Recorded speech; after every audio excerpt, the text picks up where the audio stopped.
4 années après la survenue de l'insurrection populaire, que retenir comme acquis? La question a fait l'objet d'une conférence publique organisée ce matin à Ouagadougou.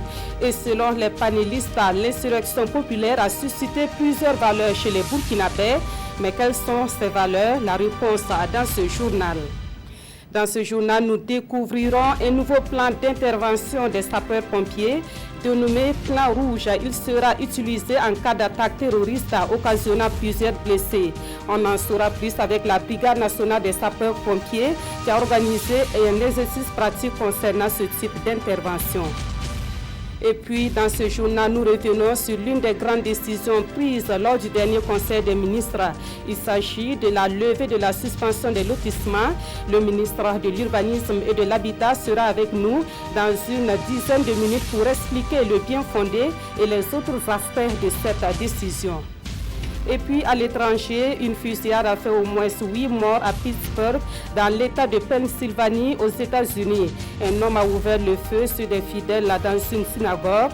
Le tueur s'est rendu aux forces de l'ordre et a été placé en garde à vue.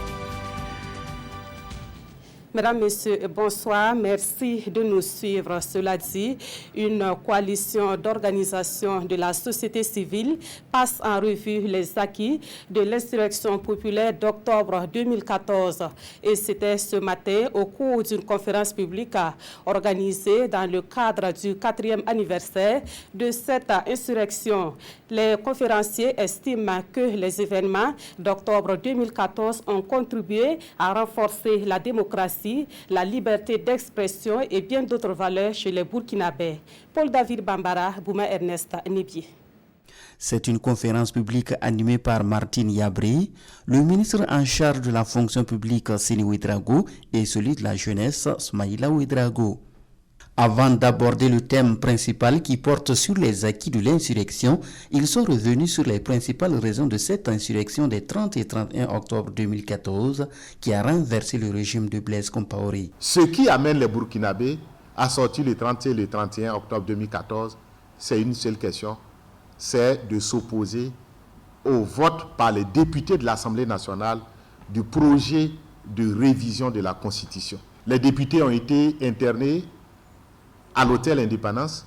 Ils s'apprêtent à commettre une grande forfaiture, c'est de sauter la clause limitative du nombre de mandats. Abordant le thème central de la conférence, les panélistes ont tous affirmé que les acquis de l'insurrection sont nombreux et méritent d'être consolidés et conservés. Des acquis que l'on retrouve à tous les niveaux, le renforcement de la solidarité des Burkinabés, l'humilité dans la gestion du pouvoir d'État sont des acquis qui marquent les esprits selon les conférenciers. Je dirais qu'aujourd'hui, ce que les Burkinabés ont tiré, en tout cas de l'insurrection, c'est leur capacité à se retrouver chaque fois que de besoin pour discuter autour des questions. Moi, je pense que ça, on le doit à l'insurrection parce que ce soit dans l'opposition ou dans la majorité, ceux qui gouvernent comme ceux qui s'opposent, chacun essaye d'avoir de l'humilité dans son action. Et aujourd'hui, nous, gouvernants, on est tout en train de regarder ce qui se passe en termes de communication, qu'est-ce qu'on dit sur notre gouvernance. Et je pense que, inexorablement, nous sommes en train d'évoluer vers le principe fondamental de la démocratie, c'est que les dirigeants aient peur de ceux qu'il est censé diriger, de ceux qu'il est censé représenter. Et ça, c'est aujourd'hui une réalité. Pour Martine Yabré, la garantie de l'alternance dans la gouvernance du Burkina constatée après l'insurrection est une avancée notable de la démocratie. Au niveau du Burkina, plus jamais on ne pourra faire plus de 2 mandats. Sinon, j'allais dire un. Et puis bon, si on replace la confiance, évidemment, pas plus de 2. Au moins, on ne s'éternisera pas au pouvoir. Ça, c'est un acquis. Cependant, a-t-elle souligné, une seule chose est à déplorer après l'insurrection. Il s'agit de la montée de l'incivisme car, selon elle, il y a toujours des individus qui pensent qu'après l'insurrection, tout est permis. Des individus qu'elle invite à se ressaisir et à ne pas confondre liberté et libertinage. À présent, les nouvelles de la 15e édition du Salon international de l'artisanat de Ouagadougou. Au lendemain de l'ouverture du CIAO, le parrain, à savoir le président de l'Assemblée nationale, s'est rendu sur le site d'exposition. Alassane Balassa Kandé, accompagné d'une cinquantaine de députés, encourage les exposants et exprime l'engagement de l'Assemblée nationale à soutenir le CIAO. Le point avec Moussa Ouedraogo et Olopoda. Alassane Balassa Kandé, en admiration devant un artisan ivoirien en pleine création. C'est le savoir-faire des artisans africains qui est salué ici. Durant plus de 2 heures, le président de l'Assemblée nationale, accompagné d'une forte délégation parlementaire, visite les produits de l'artisanat africain. On a payé un peu de tout, on a payé des pailles. Et soyez sûr que je ne suis pas le seul. On a insisté pour que chaque député vienne avec en tout cas un fonds. Ce n'est qu'un petit fonds pour acheter, pour encourager. Cette visite se veut en tout cas un soutien à l'artisanat. Et pour nous, en tout cas, lorsqu'on sera sollicité, nous ne ménagerons aucun effort pour accompagner cette initiative. Une visite pour encourager ces hommes et femmes qui ne cessent de séduire par leur imagination et leur art. Et ce sont tous les pavillons d'exposition qui ont été visités par les parlementaires burkinabés. Nous avons été émerveillés par ce que nous avons vu, la créativité, les objets qui sont exposés. Et vraiment, je peux dire que c'est fantastique. Et nous devons, comme on l'a dit, soutenir l'artisanat, nous devons soutenir le CIAO. Et quelqu'un a eu l'idée, il faut que nous travaillions à pérenniser cette idée-là. Les élus nationaux repartent émerveillés de cette matinée de visite dans tous les allées du CIAO 2018 et surtout plein d'engagement pour le rayonnement de l'artisanat. Nous sommes donc au 2e jour du CIAO et c'est la journée dédiée au pays invité d'honneur, à savoir Madagascar. Le ministre burkinabé en charge de l'artisanat et ses collègues du Mali et du Sénégal sont allés découvrir l'histoire de Madagascar et surtout les produits artisanaux que ce pays expose au CIAO. Les 3 ministres ont été chaleureusement accueillis par leurs collègues malgaches. Voyons cela avec Nongba Kouda et Zalissa Sanfo.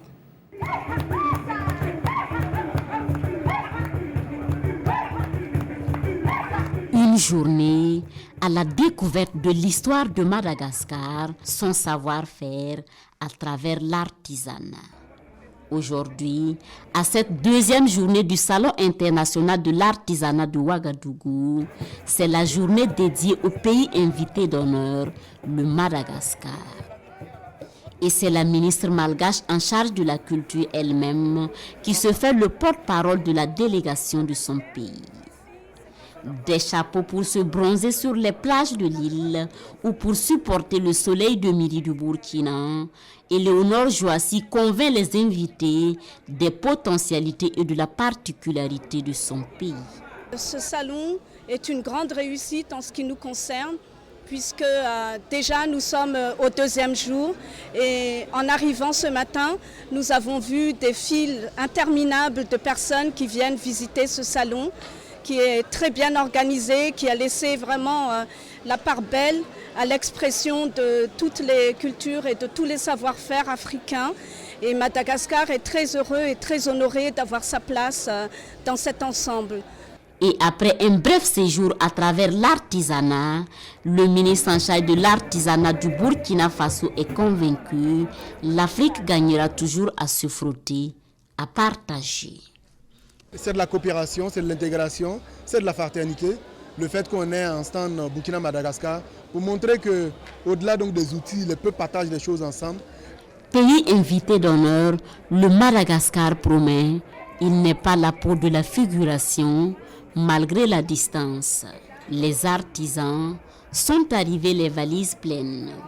Alors tous les festivaliers qui visiteront leur stand repartiront, qui avec quelque chose et qui pour avoir appris quelque chose.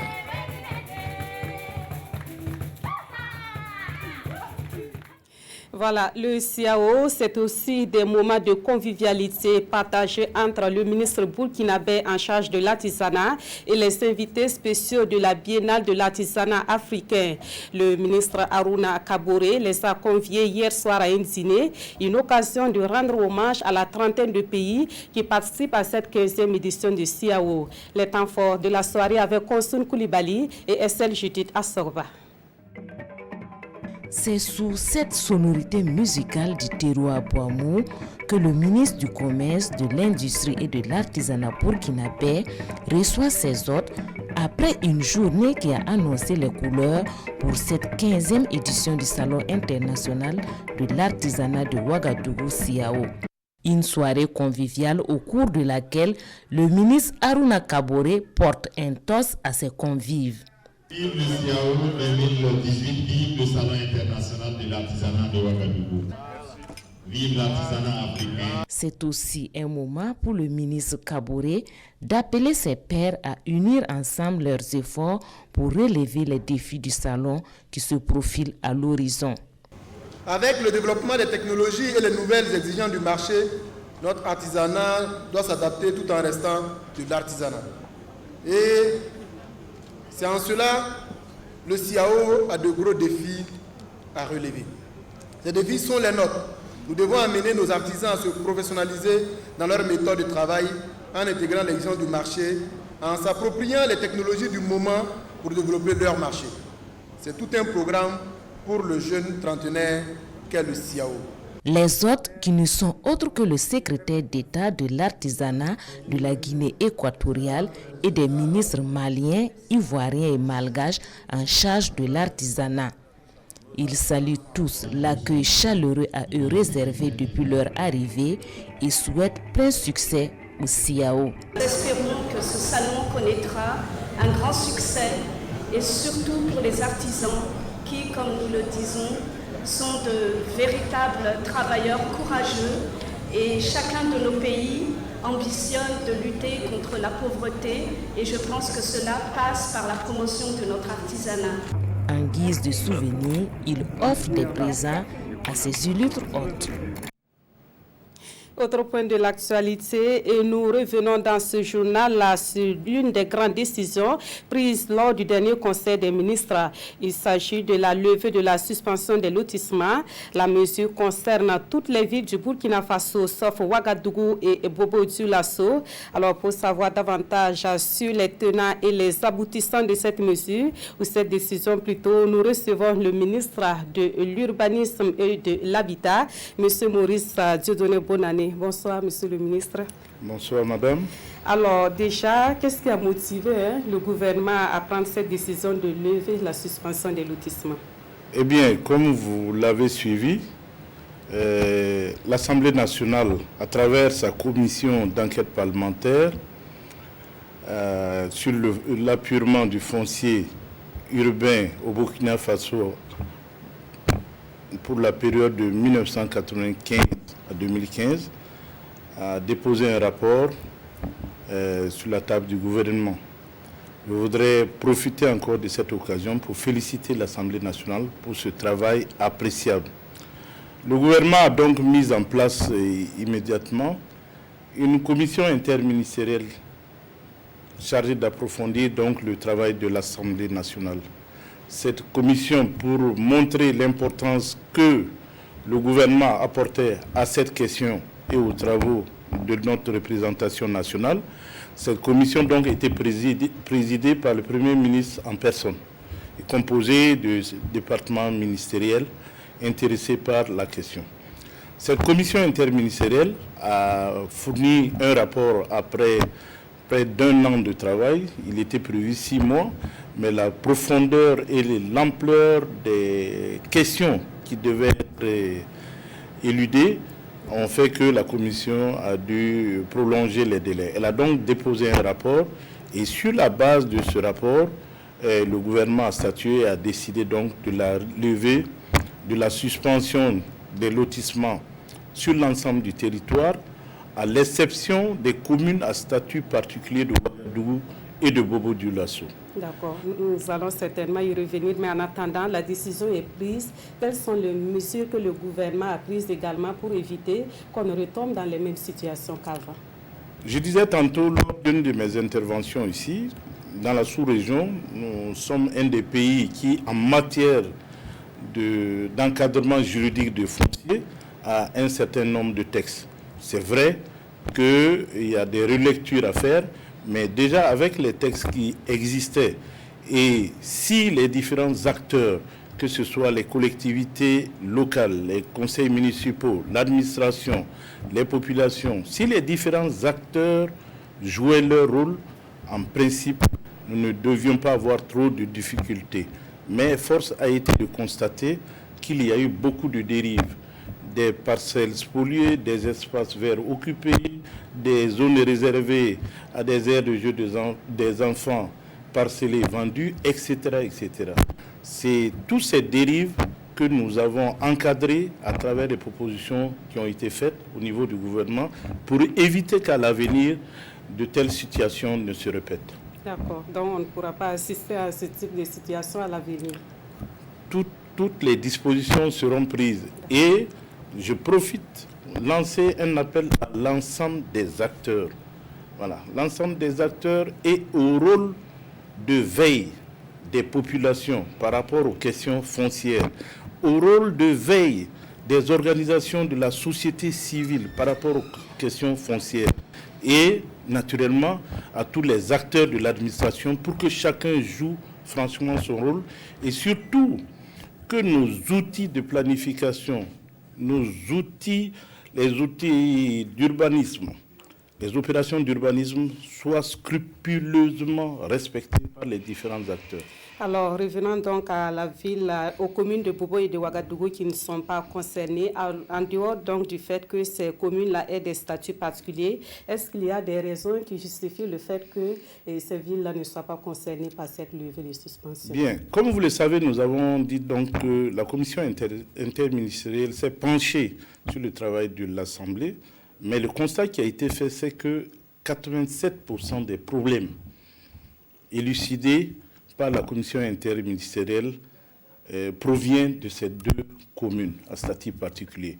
Donc, au regard de la profondeur des questions et des problèmes de stabilité au niveau social, nous avons proposé donc qu'au niveau des arrondissements de Ouagadougou et de Bobo-Dioulasso, des commissions ad hoc de terrain puissent être mises en place, composées donc des acteurs des différents ministères, des représentants des collectivités locales et surtout des observateurs de la société civile et des populations, de manière à ce que tous les dérapages, toutes les dérives que nous avons enregistrées, les doubles attributions de parcelles, la déviation de la vocation de certains espaces, je parle des espaces verts, etc., que toutes ces questions soient examinées un à un au niveau de chaque arrondissement et que ces questions soient traitées publiquement. Alors, mais en attendant donc les résultats du travail de cette commission, est-ce que ce n'est pas aussi faire du tort à certains citoyens qui sont à la recherche de leur chez soi, j'allais dire? Vous savez que nous sommes, pour ces questions de lotissement, peut-être à la 3e, 4e suspension, à cause des risques de tension sociale. Donc, le gouvernement a toute responsabilité à préférer suspendre, maintenir la suspension au niveau de ces deux communes à statut particulier et approfondir les questions, trouver des solutions concrètes sur le terrain et à l'issue des travaux de ces commissions dont le délai de 6 mois est donné après un délai de 1 mois pour l'installation, à l'issue des travaux, ces communes donc pourront bénéficier de la levée de la suspension de lotissement. Et pour terminer, Monsieur le ministre, qu'en est-il de l'informatisation du fichier concernant justement ces lotissements? C'est une idée qui est très souvent émise par les citoyens. Bien, je disais tantôt que le gouvernement a pris des dispositions pour bien encadrer toutes ces opérations de lotissement de manière à ce que nous avons connu dans le passé ne puisse plus se reproduire.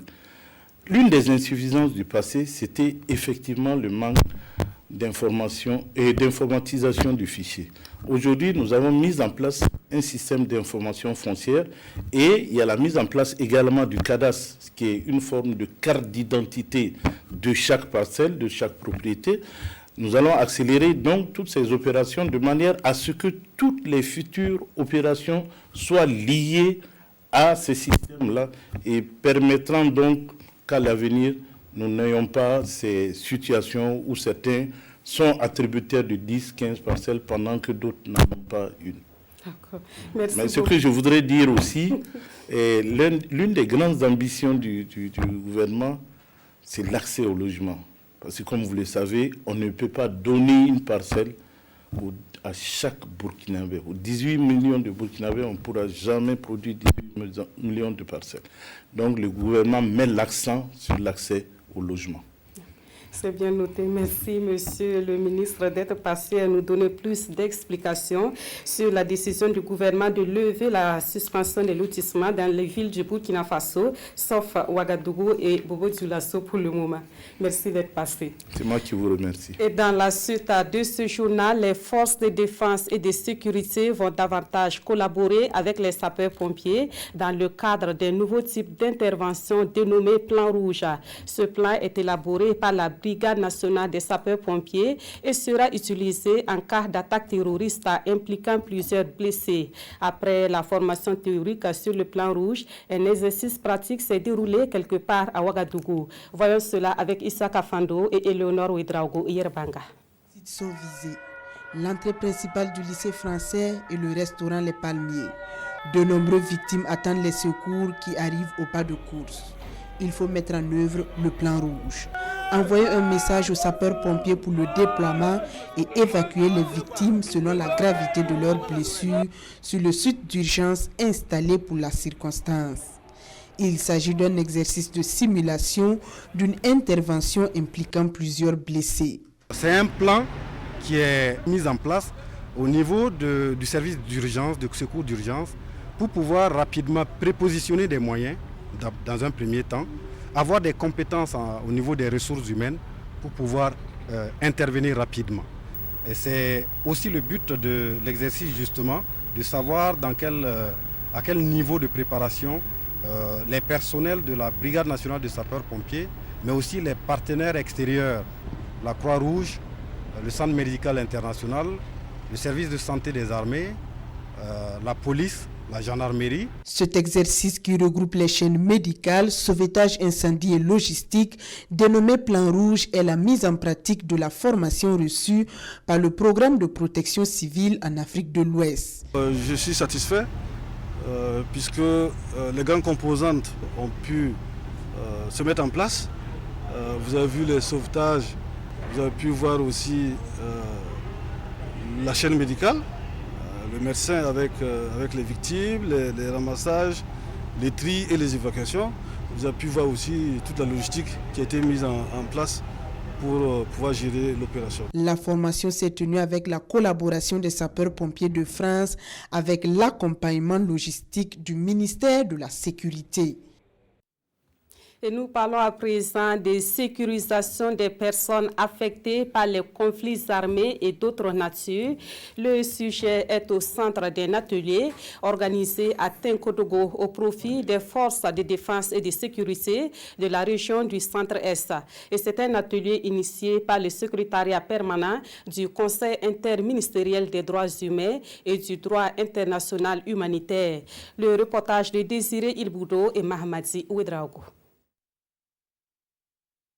Cette rencontre réunit des militaires et des paramilitaires venus des différentes casernes de la région du Centre-Est. Elle vise à permettre à ces forces de défense et de sécurité de se familiariser avec les principes fondamentaux du droit international humanitaire, encore appelé droit de conflit armé. Un ensemble de règles qui régissent les conduites à tenir en cas de conflit armé ou autre situation de trouble. Concrètement, il s'agit donc de partager un ensemble de principes issus de ces conventions-là auprès des forces de défense et de sécurité pour les permettre d'avoir un certain nombre d'éléments. Lorsque, par exemple, dans une situation malheureuse, vous devez concilier la nécessité de la sécurité et celle donc de respecter les droits humains, il y a un certain comportement à avoir. Donc c'est pour ça que nous nous réunissons ce matin à Tinkoudou ici pour d'abord donner les principes de conduite, mais échanger avec les représentants des forces de défense et de sécurité sur un certain nombre de points. Plusieurs communications liées à la protection des personnes en cas de conflit sont au menu de cette session de 2 jours. Les travaux vont se dérouler sur des aspects théoriques et des aspects pratiques parce qu'on aura aussi bien des échanges interactifs que des travaux de groupe. Et on a prévu des modules sur l'introduction au droit international humanitaire, un module sur la protection des personnes privées de liberté en temps de conflit armé, un module sur la qualification juridique des faits et des acteurs en période de conflit armé. À terme, cet atelier permettra à ces acteurs de veiller au respect et à l'application effective du droit international humanitaire au Burkina Faso. Dans l'actualité également, le portail d'information en ligne, lefaso.net, célèbre son 15e anniversaire. Et selon ses concepteurs, lefaso.net est devenu le premier site burkinabé le plus visité au Burkina Faso et il occupe le 6e rang au plan général. La cérémonie d'anniversaire s'est déroulée aujourd'hui même en présence des visiteurs de ce site, dont plusieurs autorités. Adama Giti, Nathalie Sawadgo, Nabaloum. Le Faso.net a 15 ans au développement du Burkina Faso. Il totalise de nos jours 50 000 visiteurs par jour, près de 42 000 lecteurs abonnés à sa newsletter, ce qui lui place au rang de premier site visité au Burkina Faso et 6e au plan général derrière les plateformes internationales comme Google, Facebook, Yahoo, YouTube, selon le site de mesure d'audience alexa.com. Un challenge réussi, un honneur et une fierté pour les autorités venues lui apporter leur soutien. L'exemple de lefaso.net a inspiré la presse et les journalistes de façon générale. Et aujourd'hui, je suis heureuse de dire qu'il y a pas mal de presse qui se crée complètement en ligne, des véritables players. C'est ce que nous encourageons. La création de cette plateforme-là a incontestablement apporté un nouveau souffle au débat démocratique en offrant un peu la possibilité que des opinions diverses d'ici et d'ailleurs puissent s'exprimer de cette manière-là et en temps réel. C'est donc l'occasion pour moi de féliciter M. Chirac Paré et toute son équipe. Le Faso.net aujourd'hui, c'est la vitrine du Burkina sur Internet, de l'étranger. Aujourd'hui, c'est la source fiable d'information. C'est une source modérée, c'est une source qui ne prend pas parti, qui essaie d'être le plus équilibré dans l'information qu'elle diffuse. Un défi relevé certes, mais qui doit être continuel. Et Chirac Paré n'entend pas s'arrêter en si bon chemin. Il se donne les moyens de relever ces défis en créant l'ISCOM, l'Institut supérieur de la communication du multimédia. Je crois que c'est un développement naturel du site avec l'ouverture de ce cadre de formation qui va permettre de renforcer les capacités de son propre personnel, mais aussi de l'ensemble des médias. Aujourd'hui, plus que jamais, l'on note la montée en puissance du numérique. Et les défis pour le fondateur de lefaso.net, c'est de faire de ces médias des entreprises de presse viables. Les acteurs de la région du Nord prennent connaissance du projet dénommé Job Booster. C'est un projet dont l'objectif est d'offrir des formations professionnelles aux jeunes. Son coût global est de 5 milliards de francs CFA et ce projet est porté par des organisations de la société civile réunies au sein du SPONG. On en sait plus avec Zena Bousselenga et Bileman Herman Toui. Mettre en adéquation les offres d'emploi et la formation professionnelle afin de réduire le chômage des jeunes au Burkina. C'est l'idée qui sous-tend la création du projet Job Booster. Un projet né de la volonté du secrétariat permanent des ONG et qui entend par cet atelier sensibiliser les acteurs de la région du Nord. Job Booster qui vise vraiment à créer le lien entre la formation professionnelle et l'emploi des jeunes au niveau donc, de notre pays, le Burkina Faso. En vue donc de former 20 000 jeunes de 2018 à 2021 et également donc mettre en connexion, susciter la création de 15 000 emplois en faveur des jeunes de 15 à 24 ans. Dans sa mise en œuvre, le projet va accompagner 41 centres de formation professionnelle en vue de renforcer la compétence des jeunes et de faciliter leur insertion dans le marché de l'emploi. Une opportunité bien appréciée. Quand j'ai entendu le mot accompagnement là, vraiment j'étais tellement content avec le projet. Parce qu'en Église, il y a beaucoup de jeunes qui sont là, qui ont appris le métier, ils ont les compétences, mais question d'accompagnement pour l'installation, c'est ça qui pose problème. Ce projet-là est à la bienvenue pour nous-mêmes au centre, parce que chaque année nous formons 35 femmes et jeunes filles. On n'arrive pas même pas à les installer. Financé par la coopération norvégienne pour le développement à hauteur de 5 milliards de francs CFA, le projet Job Booster est porté par un consortium de 4 organisations de la société civile. Il intervient dans les régions du Nord, de la boucle du Moun et des Hauts-Bassins pour une durée de 4 ans. Cap à présent sur la région du sud-ouest où les récoltes s'annoncent bonnes selon le constat qui se dégage actuellement. Dans certaines localités de la région, les producteurs ont même commencé à récolter et ils affichent leur pleine satisfaction. Constat sur un champ de maïs à Périgua dans ce reportage donc signé Elvis Satuna et Dimitri Badzini. À Périgua, un village situé à 25 km de Gawa, l'heure est à la récolte. Ici, dans ce champ de maïs d'une superficie de 20 hectares, Sansandan et les membres de sa famille amassent les épis de maïs et ne cachent pas leur satisfaction quant à la réussite de la saison agricole. Cette année, je dis c'est bon. Bon, moi j'ai dit je gagne des 100 sacs. Cette année-là, ça a augmenté. Cette année, ça a augmenté. Je vois même beaucoup, mais ça a augmenté beaucoup même. Parce qu'il y a cause de la pluie là. Parce que la pluie là, il a plu beaucoup. Donc cette année, ça a augmenté. L'année passée, c'était 190 sacs. Une récolte suffisante pour nourrir la famille et de quoi revendre. Toute réussite liée à la bonne pluviométrie et à l'application des conseils des techniciens d'agriculture. Bon, cette bonne récolte, là, il y a la pluie. Et puis, bon, les intrants aussi, même si tu entretiens bien les champs, tu vas bien récolter aussi.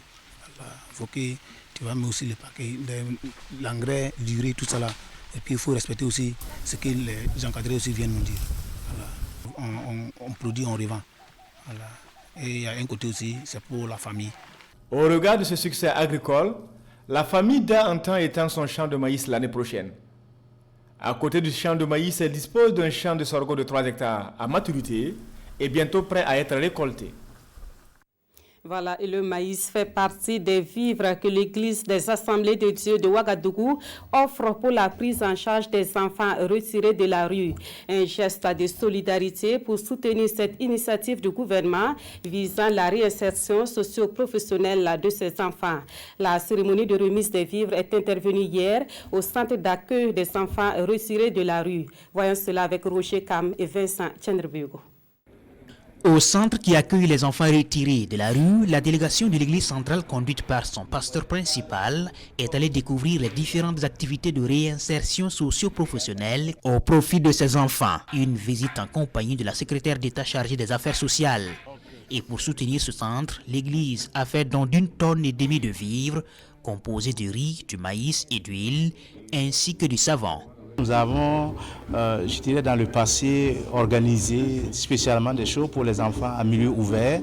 Et aujourd'hui, nous sommes venus donc pour les encourager le gouvernement dans sa quête de mieux-être pour les Burkinabés.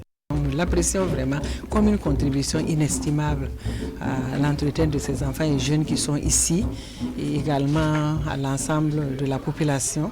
Parce que, comme vous le savez, si nos enfants ont des difficultés, c'est toute la société entière qui a des difficultés. Cette visite entre dans le cadre d'une semaine d'activité de l'Église dénommée Opération Sois un témoin. Et cette opération a un double visage, en quelque sorte, à l'endroit de ceux qui connaissent déjà Jésus-Christ et qui vont témoigner de leur amour fraternel envers leurs prochains et aussi à l'endroit des prochains. Nous avons eu un moment donc depuis mardi pour faire du dépistage de certaines maladies, notamment l'hépatite B et puis l'hypertension artérielle et le sida et le diabète. La semaine se termine par 2 grands concerts, vendredi soir au Sénasa et ce samedi soir à la Place de la Nation. Dans le domaine de la santé, nous évoquons cette sortie de promotion des agents médicaux et paramédicaux des écoles nationales de santé publique. C'était hier à Kaya et ils sont plus de 3300 agents à recevoir leur parchemin. C'est un personnel important pour le ministère de la Santé qui promet de l'utiliser dans le respect des normes de l'OMS sur la répartition des agents de santé. Zalissa Sanfo et Adama Giti. Une prestation de serment et un engagement aussi pour servir la cause de la santé des populations qui qu'elles soient et où qu'elles soient. Et c'est avec pour nom de baptême restaurer la relation entre soignants et soignés, une affaire de tous, que cette cuvée 2018 des écoles nationales de santé publique s'engage. On a constaté que dans les districts ou bien dans les hôpitaux, chaque fois que les patients et les docteurs ou bien les paramédicaux, chaque fois il y a des disputes. On a même à Yalgado, il y a eu des actes qu'on a posés, vraiment ça nous a touchés, puisque parfois il y a les accompagnants qui essayent de frapper, même si vous me permettez de dire, frapper les agents de santé. Donc c'est la raison pour laquelle on a essayé de choisir ce thème. Ils sont 3378 agents qui reçoivent ici à Kaya leur parchemin. De la ressource humaine pour le ministère de la Santé qui en avait vraiment besoin. Nous faisons face à des plaintes récurrentes des collectivités territoriales qui voient des CSPS construits, équipés et fermés par manque de ressources humaines. Avec cette cuvée de 3378, je crois qu'en 2019, on ne doit plus voir un CSPS construit, équipé et non ouvert au Burkina Faso. Et pour combler ce manque à gagner, le ministère pourra toujours compter sur les écoles nationales de santé publique, foi de son directeur général, qui plaide d'ailleurs pour la création d'autres écoles nationales de santé publique.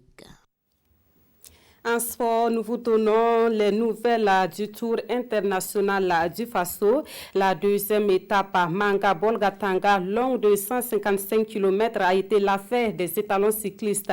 Le Burkina Faso remporte sa première victoire d'étape et endosse les principaux maillots du Tour. Ambiance et commentaire avec Suleiman Sanou et Kalfa Ouattara. Il signe la première victoire du Burkina sur le 31e Tour du Faso. Daouda Ouedraogo remporte l'étape Manga-Bolgatanga. Le Burkina rafle tous les maillots convoités.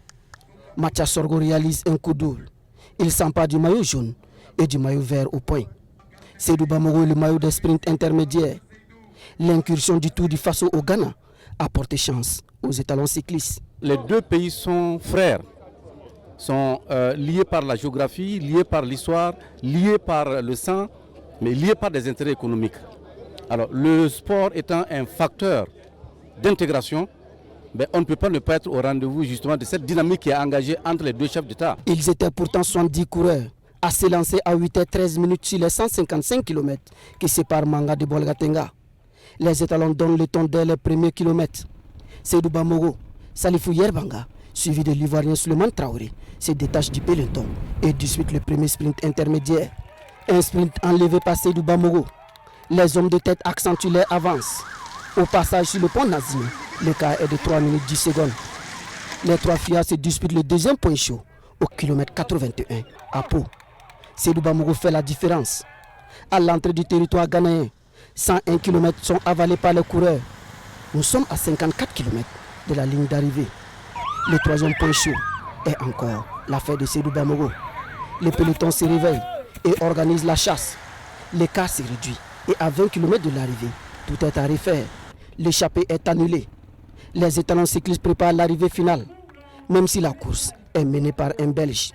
Si les derniers mètres, Daouda Ouedraogo fait la différence. Et c'est en solitaire qui s'impose en 3h51 minutes 09 secondes, avec une vitesse moyenne de 233 km/h. Le Burkina passe la nuit en blanc, en jaune et en vert. Voilà, toutes nos félicitations aux étalons cyclistes. Un mot de l'actualité à l'étranger. Avec cette fusillade aux États-Unis, un homme a ouvert le feu dans une synagogue de Pittsburgh ce samedi. Et selon les médias locaux, au moins 8 personnes ont été tuées et le tueur, lui, s'est rendu à la police. Le culte hébraïque, cible d'une attaque à Pittsburgh aux États-Unis. Samedi vers 10h heure locale, un homme prend d'assaut une synagogue en plein office religieux du Shabbat, jour de prière respecté par les pratiquants du judaïsme. Bilan, au moins 8 personnes auraient été tuées et une dizaine d'autres blessées. Plusieurs officiers de police ont également été touchés dans un échange de tirs avec l'assaillant avant que celui-ci ne rende les armes. Si un gardien armé avait été présent, il n'y aurait pas eu autant de dégâts. C'est un problème qui risque de continuer. Et je crois que si une personne avait été présente à l'intérieur de la synagogue pour les protéger, alors la situation aurait été très différente. Personne n'était là pour ça. Et le tireur avait donc la liberté de faire des choses qu'il n'aurait pas dû faire. Selon des médias locaux, l'homme aurait scandé un message ouvertement antisémite en se rendant à la police. La communauté juive de Pittsburgh est sous le choc. Je me sens dévasté par tous ces événements, par tout ce que l'on voit aux informations, d'abord par les colis piégés et ensuite par cette attaque qui vient de se produire. Quand je vois toutes ces voitures de police, la seule chose que j'ai à dire, c'est que je suis soulagé que le tireur ait été arrêté, que mes pensées et mes prières vont à toutes ces victimes, à toutes les personnes de ma communauté. Une fusillade qui illustre à elle seule un chiffre. Le nombre d'attaques antisémites enregistrées aux États-Unis a augmenté de 60% en 2017 par rapport à l'année précédente. Et c'est la fin de ce journal. Merci de l'avoir suivi. Retrouvez Dramandatien à 22h30 pour la dernière édition de la soirée. Merci de votre fidélité à la RTV.